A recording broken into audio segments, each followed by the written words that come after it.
Blueberry তো নাই, দেখি তো আরেকটা কেক দেও তো, বাটারস্কচ দেখি, খাইয়া দেখি।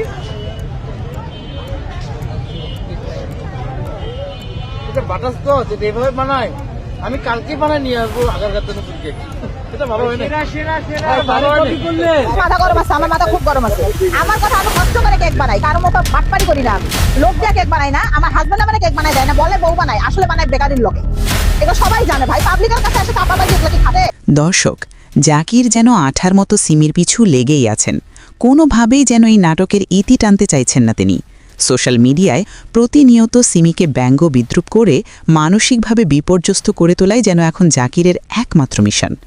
জাকির দাবি করছেন তাঁর দেখাদেখি তাকে হুবহু কপি করেই নাকি সিমি এই কেক ব্যবসা শুরু করেছিলেন। ব্যবসায় প্রতিযোগিতা থাকতেই পারে, তাতে জাকিরের কোনো আক্ষেপ নেই, কিন্তু জাকিরের বুকে জ্বালাটা অন্য জায়গায়। অভিযোগ রয়েছে সিমি নাকি সুকৌশলে ভাইরাল হওয়ার জন্য আগে জাকিরের কেকের দুর্নাম রটিয়েছেন। জাকিরের কেকের গুণগত মান নিয়ে প্রশ্ন তুলে মানুষকে বিভ্রান্ত করে সিমি নিজের ব্যবসার টিআরপি বাড়িয়েছেন, এমনটাই জাকিরের দাবি। সোজা কথায় অন্যের মাথায় পা দিয়ে উপরে ওঠার যে খেলা সিমি নাকি সেটাই খেলেছেন, এবং তাতে তিনি সফলও হয়েছেন। জাকির আরও এক ধাপ এগিয়ে দম্ভের সাথে বলছেন, বাংলাদেশের মানুষ সিমি নামে কাউকে চিনত না, তাকে কেউ গুনতও না। সিমির আজকের এই পরিচিতি, এই জৌলুস সবই নাকি জাকিরের দান।